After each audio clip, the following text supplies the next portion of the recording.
Greetings, nerds. This is Scene a Nerd. I'm your host, Sarah Belmont, and with me, as always, is our Mr. Producer, Will Polk. How are you doing tonight, Will? Doing very well, sir. How you doing this Thursday evening? Well, as we were just discussing, we're both really tired. Yeah. Yes, but we're gonna bring it. We're gonna bring it. Yes, it's been a full week for sure. But hey, at least I don't know what you thought about Titans, but at least What If and Stargirl were very very good episodes this week. So that will give me the energy to power through. Yeah, if I remember them. Yeah. I remember what's happened. I mean, I'm looking at the news breakdown, and the first bullet point is Hawkeye trailer, which I've seen a few times now. Mhm. And yet, for a moment, I thought to myself, "Oh yeah, that's right. That did happen this week." Yeah. I guess Feels like it's been 2 weeks that we've had that trailer. it feels that way. It does feel that way. I know. Well, I guess Jeremy Renner and some of the other cast members, I think, teased it, I guess, Sunday night on Instagram and stuff that it was dropping Monday. And I guess, and of course the rumor mill had already put it out there too. But it did drop on Monday. And I that trailer, I really didn't know what to expect for Hawkeye. And one of the great things about the latest phase of the MCU is with these Disney Plus shows in particular, really giving center stage to a lot of the supporting characters from the earlier phases. Right. And so with Hawkeye, I really didn't know what to expect. But then, like I messaged you, but then once I saw the trailer, I was like, oh, I see exactly why they moved the schedule up and have it coming around Thanksgiving and push back Miss Marvel, because I mean it totally is the holiday themes. And of course I know a lot of reactors have said Die Hard vibes and all that, but yeah, I mean but that, even without that, I am looking forward to the series after the trailer, which that's what a trailer is supposed to do. Yeah, I didn't get a Die Hard vibe. I got an Arnold Schwarzenegger action Christmas movie, because there were, especially in the 90s, there were a few of those that got dropped where it was like a action comedy movie, and it just it was all around the holidays series and about a dad, and I got some Home Alone vibes. And it was cute. It was charming, like what you said, surprising, because no one could see a Rogers musical coming. Yeah. And I'm so looking forward to the extended cut of that musical performance. Oh yeah, totally. There's Zemo in the audience dancing too. That would be great. Yeah, I mean, that's it. All of these trailers have surprised me with these shows, and then the shows themselves have surprised me. So they know how to sell us on these things, and looking forward to December, where we get content overload. Totally. Yeah, you're right. They definitely do know how to sell it. And I agree with you. People were saying Die Hard. The only thing I was like, okay, well, maybe the music, but I didn't think that. Honestly, that was not what I first thought of either. I was thinking of other, like I said, other things in the genre. But yeah, I mean, and of course, they really didn't tease much as far as Yelena coming either. So let's call her face. They don't need to. They don't need to sell us on that part, because I don't know. We don't know how big of a role she's going to play, and so if it's limited screen time, you don't want to waste it all in the trailer. True. So. In other kind of genre-related news, Christopher Nolan picks up his ball and heads to Universal Pictures. Yeah. So he, of course, speaking of streaming services and stuff, he was very upset with the whole straight-to-stream theatrical release Right. Warner Brothers, and so he has a new upcoming film about Robert Oppenheimer, who of course is known for the Manhattan Project and developing the atom bomb.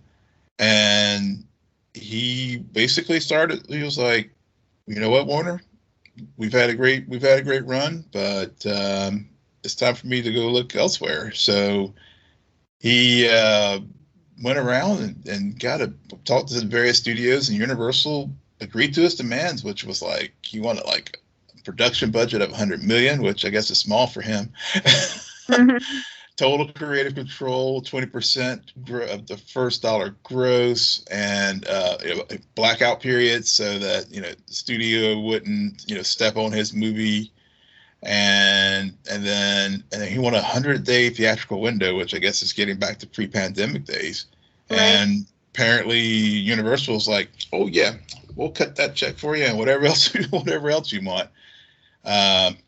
He's a big draw. I mean, regardless of his opinions about things over the years, his movies are still a draw to audience members because there's a quality to expect when it comes to him, mm-hmm. in at least the visuals Yeah. and the writing too. I mean, he has his flaws when it comes to the overall scripts. Say what you will about Tenet. I happen to like Tenet. I haven't watched it in a while, but I've been thinking about it. I'm like, I probably need to watch Tenet again. When it first came out, I watched it like 3 times. Yeah, I remember that. Yeah, I was thinking the same thing too. I need to rewatch that. I know I was very critical of it the first time around, but yeah, you're right. It's it's a lot. It's very underwhelming the first time you see it, but the more you watch it, I think you gain more and more appreciation for the characters, for the goal of the film, and for the overall arc. I still wish it would get a sequel, but I know it won't. Yeah. So yeah, I'm not surprised that he went elsewhere. I'm glad someone is giving him what he wants, and that just means more Nolan movies for us to pick apart in the future. Exactly. And on top of that, today we have Denis Villeneuve, who's just again, what is with this? Like, I don't know what I get more sick and tired of talking about.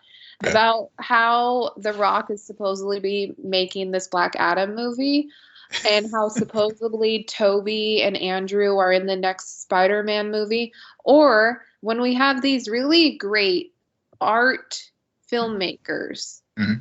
critically acclaimed storytellers, who just like out of nowhere start poking the bear and talking shit about the MCU, and it's like, fuck you, it's the largest franchise ever. Yeah. I'm sorry, it makes money, and I'm sorry that it's not, I don't know, unique enough for your Yeah, I saw that this morning. I couldn't help but I said it to you. I know you would see it on your trends as well, but I was just like, when I saw that, and part of it too is reporters, they love to ask the question because they're like, he is an auteur. I mean, he is. Mm-hmm. and people like him and Scorsese and even Nolan, I guess they are next level directors, and you can probably I know Chloe Zhao, you could probably put her in that category now too. But not only that, but they've had commercial success on top of that. Yep. So clearly, when they speak, people are going to take notice, or they're going to want to know, well, what do you think about the latest thing? And in the MCU, I think I was listening to someone talk about this. It has surpassed the Bond films. I think it will surpass the Bond films as far as like number of product IP that has released this year. I think they'll switch back and forth, and then with No Time to Die. But then I think Spider-Man either will tie it or maybe Doctor Strange 2 will surpass it. Mm-hmm. So it is the franchise. You can't deny it at this point. But Yeah, I was just gonna say it's uncomparable because I think that to an extent he's a little bit right. Like Yeah. they do cut and paste from other stories. Like we always talk about the origin film and Hmm. how it is pretty much you know what to expect when you're coming into an origin film, but the sequels 9 times out of 10 have been better than the origin movies. Yep. And on top of that, they're not telling one story of one character. They're telling a universal, Hmm. like this tapestry that we just rave about. And now they have these TV shows, which is 6 hours, like a 6 hour film.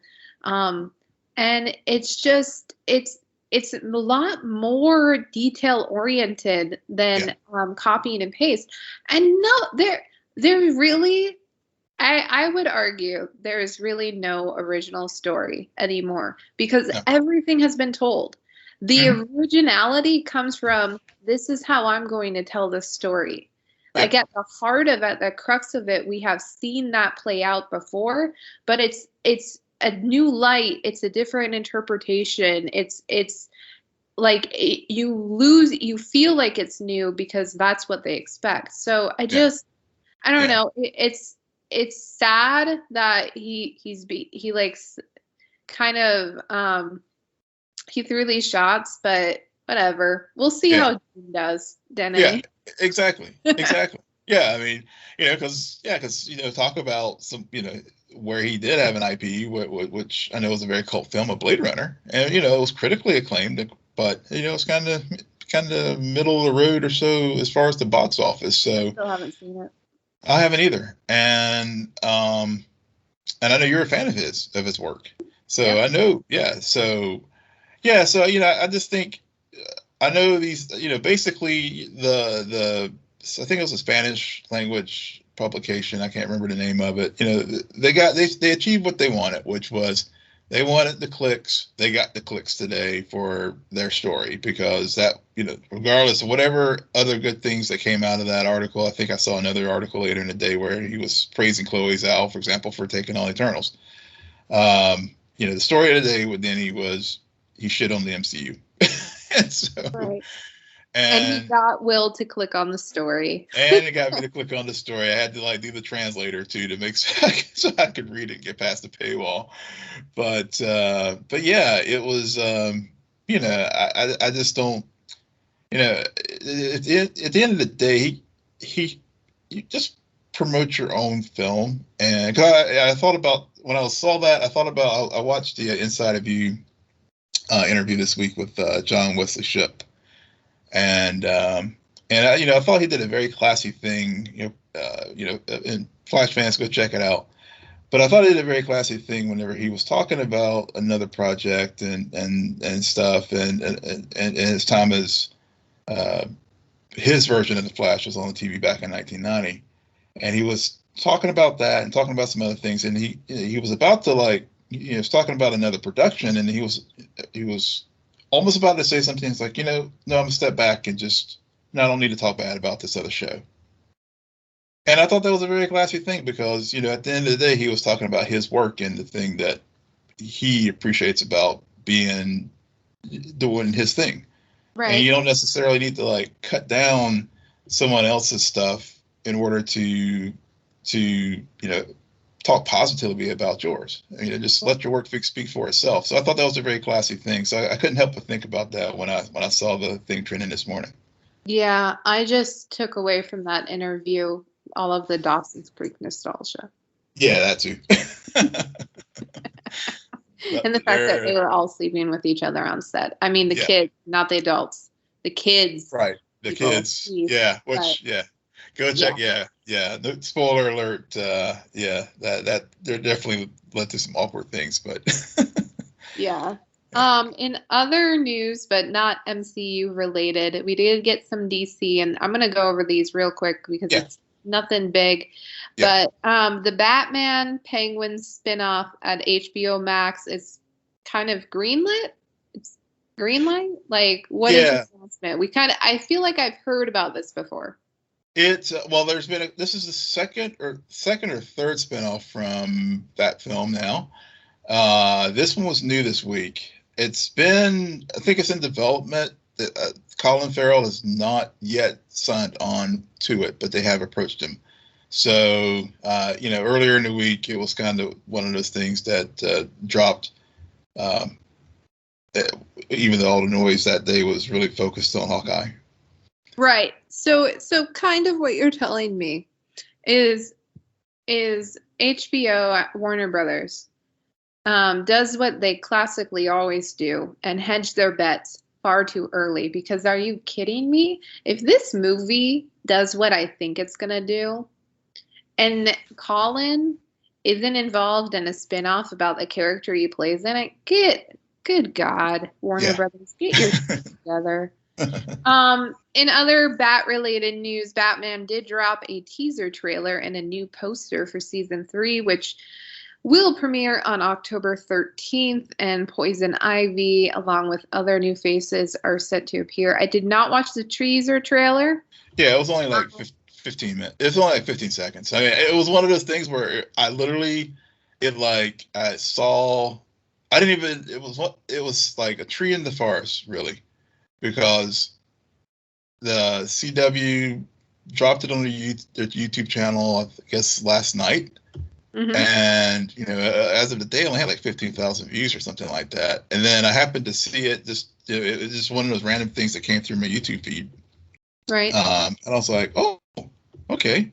And then later in the day, they finally did drop the teaser poster for season 3 of Batwoman with the release date and stuff. And I was just like, get it together, CW. I mean, this is, and to your point about HBO Max, I mean, it really does seem that they are just continuing to build their way into building their own little universe, DC universe on that show. So on that streaming platform, I just see the days are numbered for many of these shows on the CW.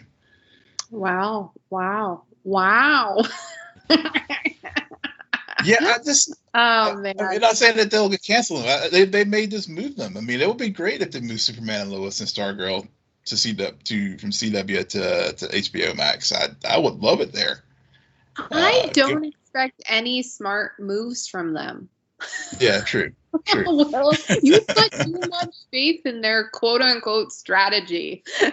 Meanwhile, we just talked about the Penguin spinoff that doesn't even have the actor who's going to portray him secured with a deal. Yeah, true. Well, maybe with Warner getting bought by Discovery Networks, they'll get some strong things together in their management. At least they did better than Disney did with Scarlett and the streaming, making sure they at least making sure their talent got paid, and so they wouldn't have to sue them later for their money. True. Business, fine, but content strategy, I guess they still got ways to go. To continue on this DC path, let's quickly talk about Titans. So, okay, Will, and you're gonna laugh.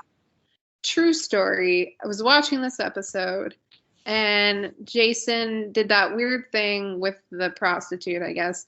And and I thought to myself, oh yeah, Hank did die. It was just this moment of, why does it feel as though that felt like an eternity ago? And this whole episode with Jason and his feelings, they did a classic mistake where there was all of this intensity, this momentum in that first, 3, 4, 5 episodes, especially with Red Hood. Mm-hmm. And then we had that weird episode with the cabin in the woods. And yes, I said cabin in the woods. So yeah, weird. And suddenly Jason is neutered. Yeah. And you don't know why. It's not really clear. And ever since then, Red Hood no longer appears as a threat. And it gives me whiplash. Yeah. Because it happened way too quickly. And it didn't make a whole lot of sense, especially because they took that that break to explain why he became Red Hood. And it's like, okay, well then let's get back to the action. Oh wait, he's no longer Red Hood, or like he wants to come home. I don't know. Yeah. And yeah. Yeah. But seriously, Will, what is the age difference between Connor and Blackfire? Chronologically, I mean, Connor was essentially a clone. So, I mean, I guess at this juncture, I guess physically, I guess he appears to be about probably his late teens, early 20s, probably late, maybe 20.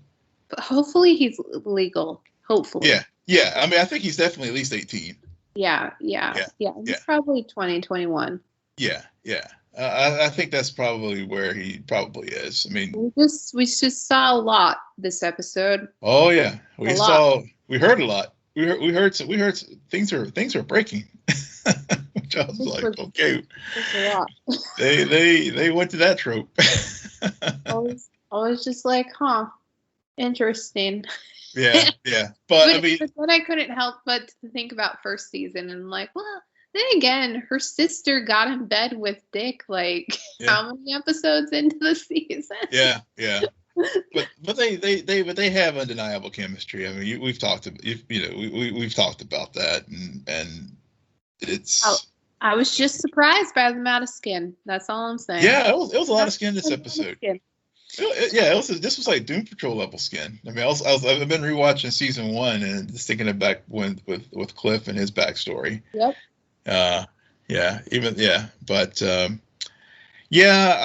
this episode, it was there, and I was hoping as a joke last night with the tweet that I sent out I was hoping for the hat trick this week, and unfortunately I didn't get it. No.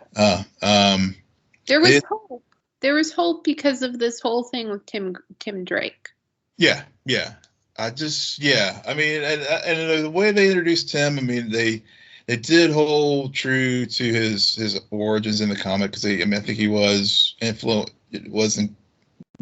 He was actually there the night of when the Flying Graysons were killed, and so they held those some of those source elements of his origin story there. But the other thing it just, and I like, and I liked the way they showed Tim as a detective, because it does make it believable that he eventually will become a Robin, as far as the detective skills and figuring out that Dick is Nightwing and was Robin before that, and Bruce is Batman. Yeah. So I did like that element of the story. That was one of the things that did keep my attention throughout my viewing of the episode, was just Tim. I think he's the actor who's portraying him is doing a solid job.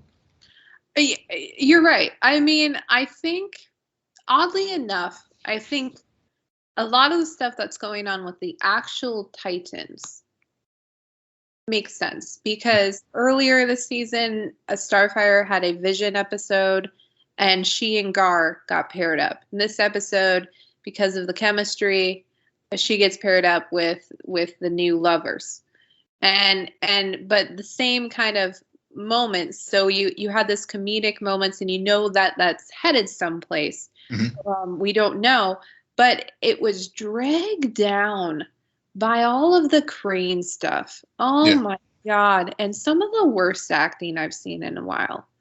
Yeah. I get it. The guy really wanted us to believe he was like good and scared and talking to his mother. And I'm just like, this just seems like mockery. I don't know. It just didn't work. And then everything with Jason. It was slowed down by Jason, and this suddenly, like, I'm walking around the city like I'm a zombie. Mm-hmm. So, and then you know how I feel about Dick and Barbara, love and gross. So like half of the episode I enjoyed. Mm-hmm. There were moments, and then it was just dragged down by the other half, which I could care less about and just feels very cookie cutter. Yeah, yeah. I mean, to get back to your point on Jason and Scarecrow, because it really started. I mean, the way they had set Scarecrow up, because versus prior iterations of the character in live action that we've seen, it was really it really had opportunity to really show, and it showed how he was a real threat and a real nemesis to Batman, more so than we saw in Batman Begins. Well, really in the Nolan trilogy, because I think he was in all three, at least two of the three films. Was he in The Dark Knight? I can't recall. Yeah, he was. He was at the very beginning of Dark Knight. So yeah, he was in all three films. Yep. So so it was more of a supporting character. Here he was like real menace, and what I did like is how they pulled some of the elements from The Dark Knight, not from Batman Begins, with the fear toxin into this story. So again, to your point, those elements that they were developing in this episode are really, really good, and they really, really worked for me. But you're right, the whole session there with this quote unquote mother, it just kind of brought all that to a screeching halt. Mm-hmm. And I'm like, no, go back to this other story with the fear toxin, because I'm liking what you're doing here and how you're pulling things from other bits of the Batman story, which you could almost, with a lot of these elements, you could almost say that the Titans actually is an extension of the Nolan universe, because they've been referencing so many things from it in the show. And and it just really dragged it down. And then the same with Jason, like defanging him because he no longer can't, he's out of the drug.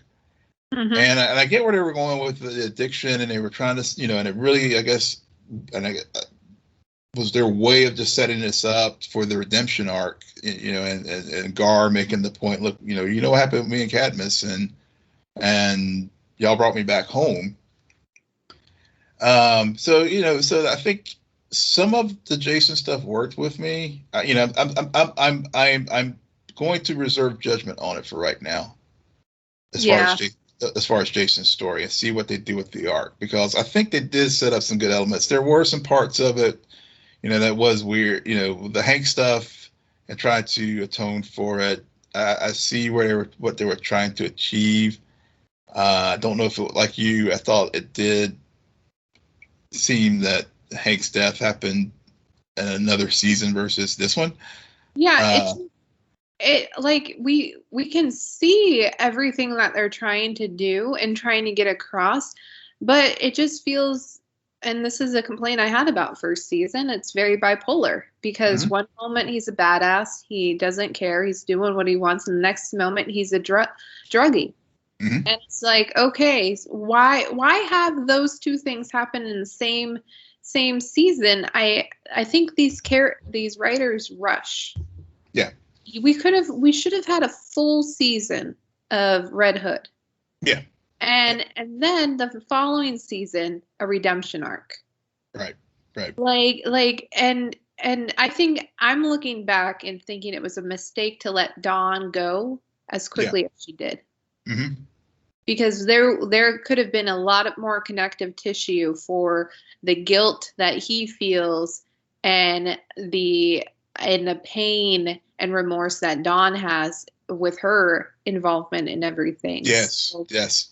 So I feel like they had it in their head that they could only achieve this in one season, with which we've seen with a cast this large.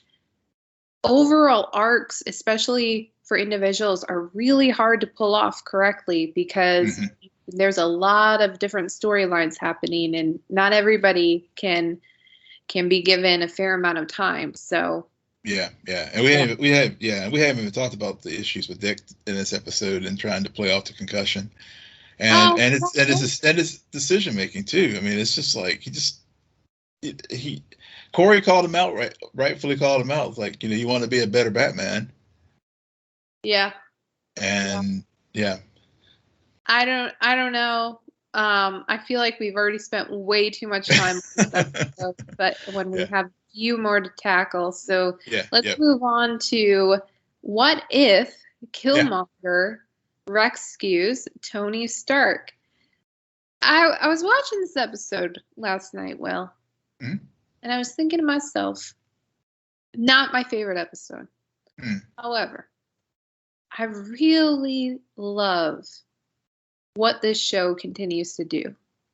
They continue to take this whole scenario-driven device and make these small adjustments and tell these fresh stories and these fresh ideas, because I kept thinking about episode 2 with T'Challa and Star-Lord, or not with Star-Lord, but like the replacement, and how we were talking about how T'Challa was the same person, the same character, but given the circumstance, what if set up, he changed everyone else around him.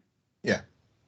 They could have easily done that to parallel what happened in this episode, and that's where originally I was gonna like form my synopsis, and then the more I got to thinking about it, I'm like, no. They told Killmonger's story and made one twist in it which sets off a brand new event that still gets him to where he wants to go. But it's like a brand new world suddenly emerges because you have Iron Man and all of his characters get killed off, and then you have the effects on Wakanda, and Shuri is Shuri. She's always going to figure out what's up. Yep. So it's not like like by him saving Tony, he changed. It's just it was almost telling him, okay, instead of him taking this route to get to where he wants to go, we're going to have him figure out how he could save Tony Stark and just use Tony and manipulate him to get where he wants to go. Yeah. That's a good point. I really liked this episode, and part of it was I felt that Killmonger is probably, as far as the top 3 MCU villains. Yes. He's in that top 3. Depending on what day you ask me, he could be as high as 1. He could be, whatever. So it was, to your point, what I liked about this episode was, and like I said, total prisoner of the moment. I was just like, when I watched it the first time, I was just like, damn. I mean, this is powerful stuff, because and I love the way you just set it up. You're right. I mean, at the core, no matter what universe we're in, Eric is who he is. Right. And but what I liked about it was by saving Tony, he basically destroyed any chance of having the Avengers as we know it in this universe. Exactly. Because I mean, for obvious reasons that we saw played out in the story, but then we ended up with a scenario where instead of avenging the Earth, the United States is now avenging Tony's death, because because of all the machinations that Killmonger did. He set up a scenario where the U.S. government blames Wakanda, and at its core, I mean, that's just what he wants. He just wants chaos. And so I love the way each step that he just, I mean, he was such a master manipulator, and just really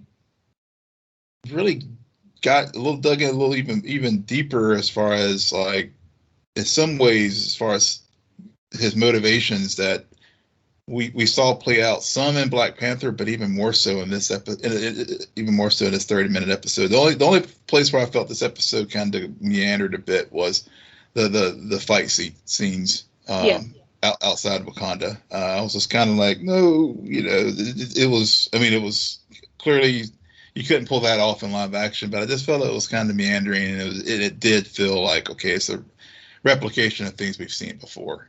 Right. Nods to Denny.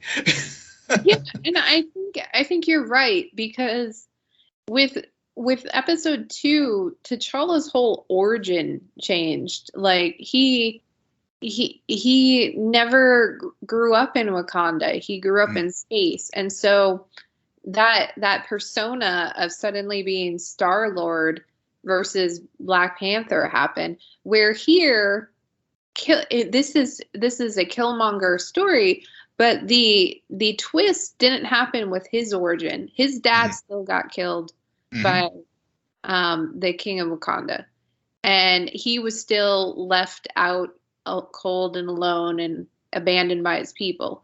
Right. So that all like made sense with like why he was doing everything he was doing, because he still has that pain and that loss that he and that grudge, right? Yeah, he does. Meanwhile, Tony, like as you pointed out, his fate completely changed because of he. And I think they mentioned this at the beginning of the episode. Like heroes are forged in pain and distraught. I don't remember the exact words. Don't sue me, but they do bring. Yeah, it was like heroes are forged in solitude or alone or something like this. Yeah, because it was that and but I get what you're saying. Yeah, I think that I think as much as yes, the posters and everything focused on this was just as much a Tony Stark story as it was an Eric Killmonger story. Mm-hmm. Because we the lessons that Tony learned in Afghanistan whenever he was wounded and seeing the whenever when he was taken by the Ten Rings, which I have to say it was just coming off of the Shang-Chi and really seeing the true Ten Rings, I definitely got a deeper appreciation for that and as far as the Nemesis organization that they were and so even more so from Iron Man 1. But with Tony, we saw like, okay, how Eric was able to manipulate those bad playboy tendencies and stuff to completely can still instead of building the Iron Man suit, now he built the drone that would the drone army and all the negative excesses that Tony had. But at the end of the day, Tony Stark is still Tony Stark, and he was able, even in death, he was able to expose Killmonger for who he was. Right. And so circumstances changed and things shifted around and stuff, but at the end of the day, this story, this what if episode was really at its core.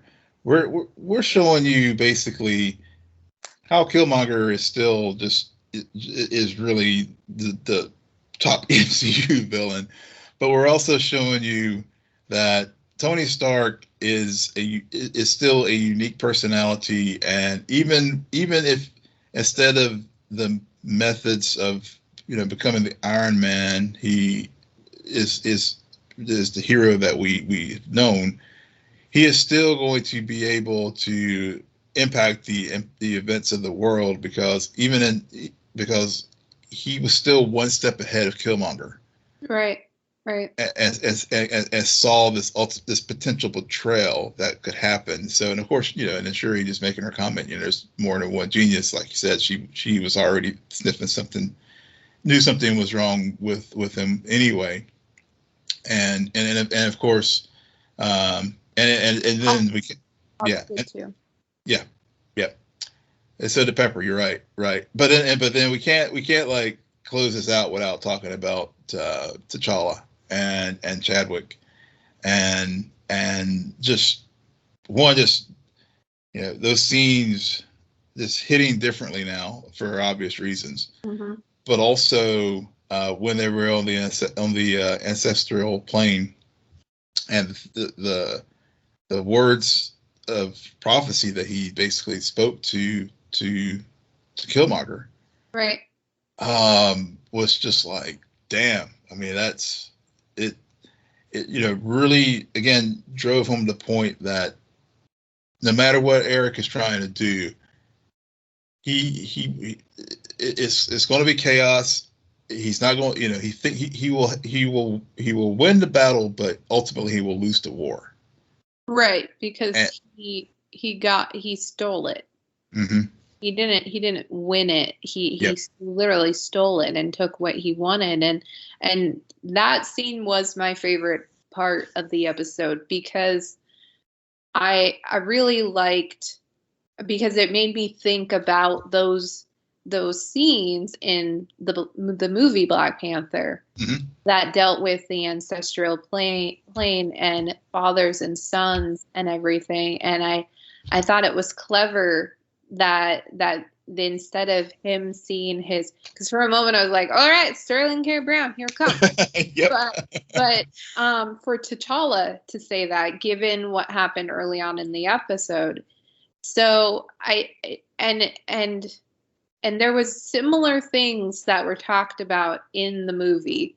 Mm-hmm. So, I mean, earlier in the series, we've talked about how, like, it can't just be retelling the movie. It has mm-hmm. to take inspiration from it, where you get that nostalgic feeling. Yep. And so you're remembering these characters, these events, and now there's a wrinkle, and it's very similar to how I felt last week with the zombie episode. And my favorite moment was Peter talking mm-hmm. about hope, mm-hmm. because it was a small moment. And for an episode that was so ensemble, that speech like made me think, okay, this is a Spider-Man episode, because that is his whole pathos. Yeah. And then this week, like that moment between T'Challa and Eric, I was just like, okay, all right, why can't we have more of this and less robots? yeah, exactly. Yeah. All right, so that is what's happening with the MCU, and so we're gonna head over to Blue Valley and visit Stargirl, the JSA, and the ISA. Okay, so this was a strong episode. It was. Strong episode. Bean will have different opinions, though, about some of the things that happened in this episode. Because I don't know. I don't know what it is with DC and their villains. Eclipso was really hyped up, not expecting him to be released from the stone. Did mm-hmm. not expect that. Pleasantly surprised. Initially, really grossed out. Yeah. We're doing a play-by-play right now. Everyone pay attention. Initially, really grossed out. A lot of creepy sound effects. A lot of like, please do not sneeze, because I don't want to know what is going to come out of your nose. and very terrified, because this thing has a bunch of children around it. And then it starts talking, and the more it starts talking, I'm just staring at it, and I'm like, oh my God, why do these shows continue to remind me of Power Rangers? They look so cheesy, because this is the villain from the movie. Okay, mm-hmm. This is Og, whatever his face was like, and it just, the makeup was horrendous. It looked so cheap and just bad. Now, that being said, he literally kills a kid. Yeah. He then, quote unquote, kills Cindy. Cindy's still alive. She just fell down a black hole. We don't know where. But for some reason, he did not suck her soul. I don't know why, and then Artemis got away. And then he eventually left because he got a bit scaredy. And then he turns into a kid. Yeah. And I get what they were going for, Will. I really do. There was just something about this image on screen that like if you just remove him from it, it's like a Christmas card. And then it just like him, and I'm like, this looks so fake. And also, all of the freaking lights are on in this town and nobody's walking down the sidewalk. So nobody can just be like, why is a, I don't know, 9-year-old, probably like 7-year-old is just walking down the middle of the street laughing like a maniac? Where are the parents? Where are all the adults right now? Think of the children. So I mean, like I said, darker episode. Yeah. Liked it. Glad we're getting some momentum. Mm-hmm. Glad that Eclipso, the threat has been released. Mm-hmm. Mike is going to save everyone by the end of the season. Yep, that's the arc. That's the end game. That's the end game. Yes, Mike's going to be the hero. He's going to have his own striped suit and do it. Well, I don't think it's going to be a striped suit. I think that they're going to go back and get that pen. Oh yeah. No, well, maybe it won't be Mike. Actually, I'm glad you brought that up, because I think what we will see from that is not necessarily Mike, but his friend. I can't remember the kid's name now. Who did end up with the pen? Right. Yes. So we will see a coming together of the whole JSA. Yeah. Jade'll be back.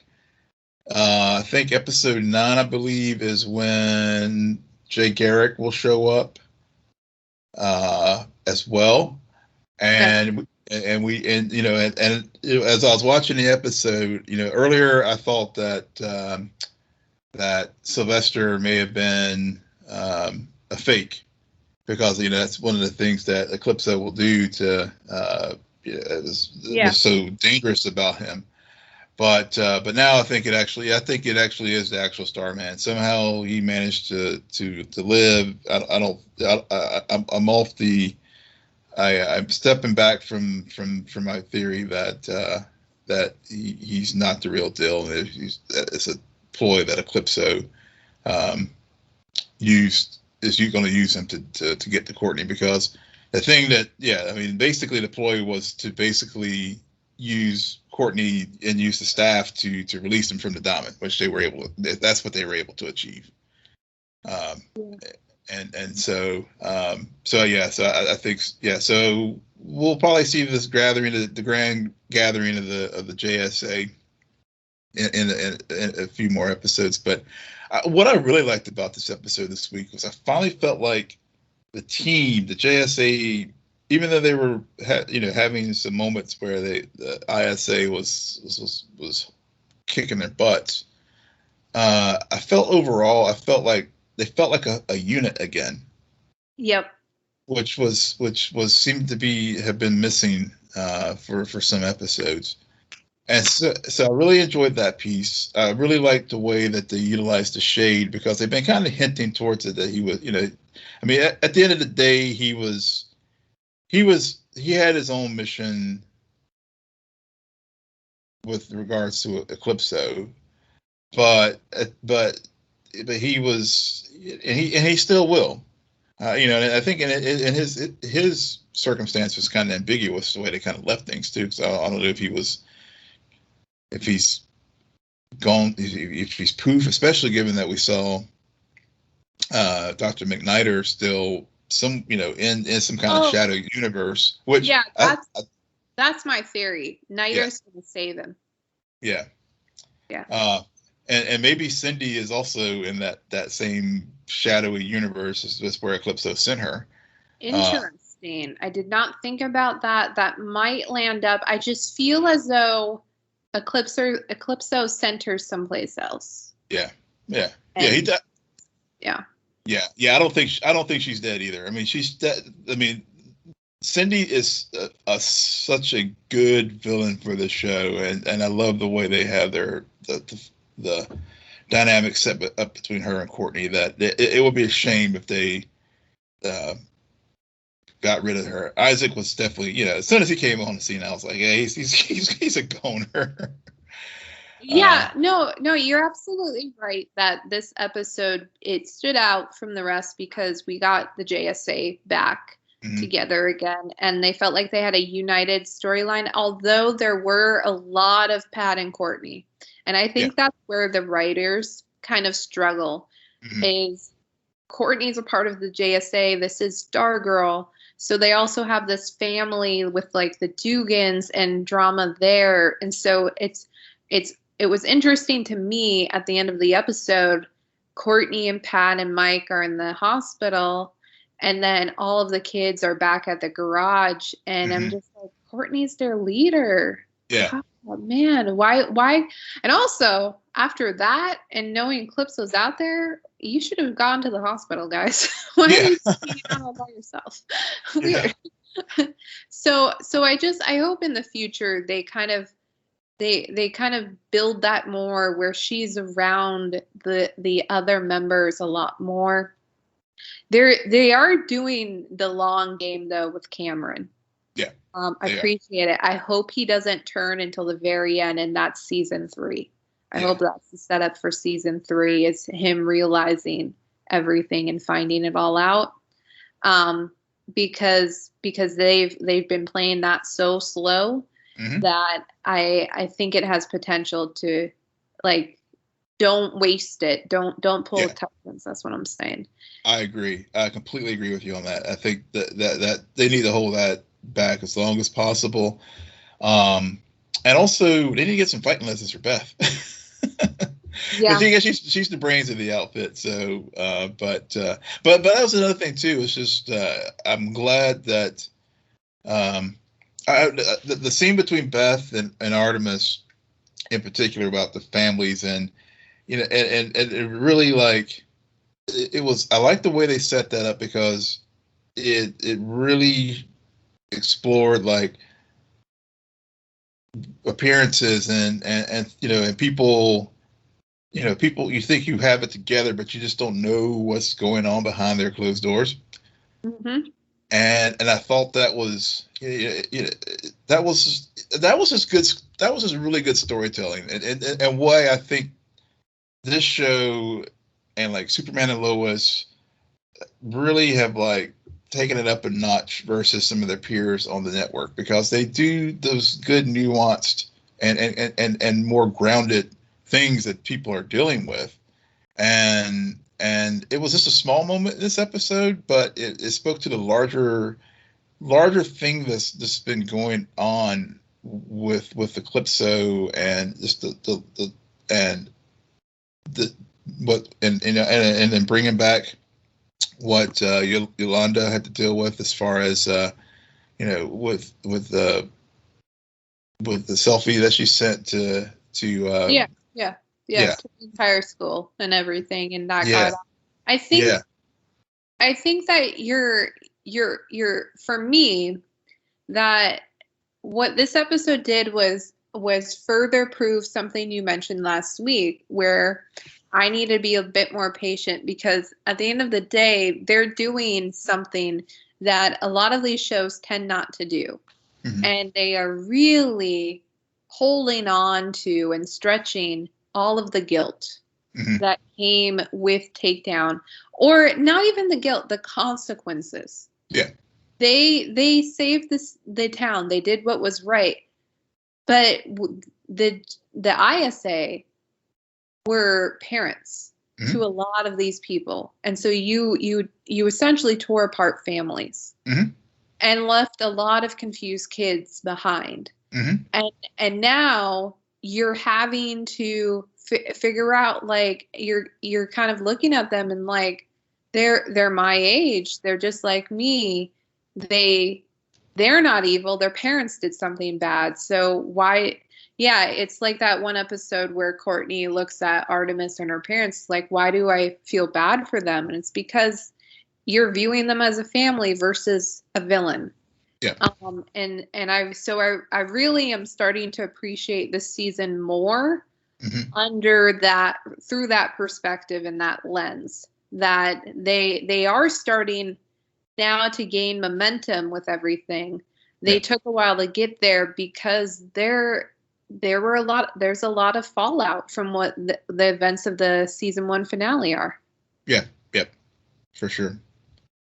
Well, on that note, Will, why don't you tell our listeners where they can find you? Yes, and see, we brought it, and I hope you enjoyed it. And you can find me and drop your thoughts and theories on the shows we talked about at Will and Polk, WILLMPOLK. And you can find me on Twitter at SJ Belmont, SJBELMONT. Please follow our crew on Twitter at SNN Nerd. Friend us on Facebook, follow us on Instagram, and visit our website, www.snnnerdpodcast.com.